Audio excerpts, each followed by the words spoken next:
చంద్రకళ విరాట్తో ఇలా అంటూ ఉంటుంది. బావా, రేపు క్రాంతి పుట్టినరోజు కదా, నువ్వు క్రాంతి పుట్టినరోజుకి ఎప్పుడూ కూడా మొదటి విష్ చేసేది నువ్వేనంట కదా బావా అని చెప్పి అంటూ ఉంటుంది. ఆ మాట వినగానే విరాట్ అయితే, అవును చంద్ర, క్రాంతికి ఏ ఇయర్ కూడా నేను మిస్ చేయలేదు, ఫస్ట్ విష్ చేసేది నేనే. నా విషెస్ లేకుండా వాడు ఏ బర్త్డే కూడా జరుపుకోలేదు. కానీ ఇప్పుడు వాడు నా విషెస్ని తీసుకునే స్థానంలో లేడు. ఎందుకంటే వాడు నా మీద చాలా కోపంగా ఉన్నాడు. వాడికి నేను విష్ చేసినా వాడు పట్టించుకోడేమో అని చెప్పి విరాట్ చాలా బాధపడుతూ ఉంటాడు.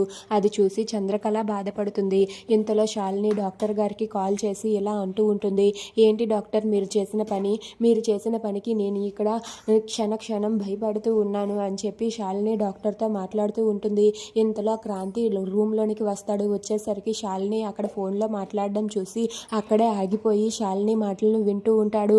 ఇక అక్కడ ఉన్న డాక్టర్ అయితే, మీ మామయ్య గారు ఆ స్థితిలోనికి రావడం నీ బ్యాడ్ లక్ అమ్మా, నేనేం చెయ్యను అని చెప్పి అక్కడ ఉన్న డాక్టర్ అంటూ ఉంటారు. దాంతో శాలిని అయితే, ఏంటి బ్యాడ్ లక్, ఆయన మళ్ళీ మామూలు పరిస్థితికి రావాలంటే నేనేం చెయ్యాలో చెప్పండి, ఆయన మళ్ళీ ఇదివరకట్లాగా వీల్ చైర్ మీద కూర్చోవాలంటే ఏం చేయాలో చెప్పండి, మీకు ఎంత డబ్బు కావాలంటే అంత డబ్బు ఇస్తాను, నేను మాత్రం ఆ పని చేసి తీరాల్సిందే, లేకపోతే నా నిజం ఎప్పుడు బయటపడుతుందా అని నేను భయపడుతూ ఉన్నాను, ఇంట్లో వాళ్ళకి నా గురించి నిజం తెలిస్తే నన్ను ఇంట్లో ఉంచరు అని చెప్పి శాలిని డాక్టర్తో చెప్పి ఫోన్ కట్ చేస్తుంది. ఇక డాక్టర్ అయితే, సరేనమ్మా నేను తెలుసుకొని ఫోన్ చేస్తానని చెప్పి అనేసరికి శాలిని అయితే సరే డాక్టర్ అని చెప్పి ఫోన్ పెట్టేస్తుంది. ఇక వెనక్కి తిరగగానే అక్కడ ఉన్న క్రాంతిని చూసి ఒక్కసారిగా షాక్ అయిపోతుంది. ఇక క్రాంతి అయితే శాలిని ఆడిన మాటలన్నీ విని చాలా సీరియస్గా చూస్తూ ఉంటాడు.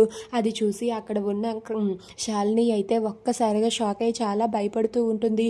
క్రాంతి నువ్వు ఎక్కడికి ఎప్పుడు వచ్చావు అని చెప్పి భయపడుతూ కంగారు పడుతూ అడుగుతూ ఉంటుంది. దాంతో క్రాంతి అయితే శాలిని వైపు చాలా సీరియస్గా చూస్తాడు. అది చూసి శాలిని భయపడుతూ ఉంటుంది. ఇప్పుడు క్రాంతికి నిజం తెలిసిపోయిందా, క్రాంతి ఏం చేస్తాడు, నన్ను ఇంట్లో నుండి బయటకు గెంటేస్తాడా అని చెప్పి శాలిని చాలా టెన్షన్ పడుతూ ఉంటుంది.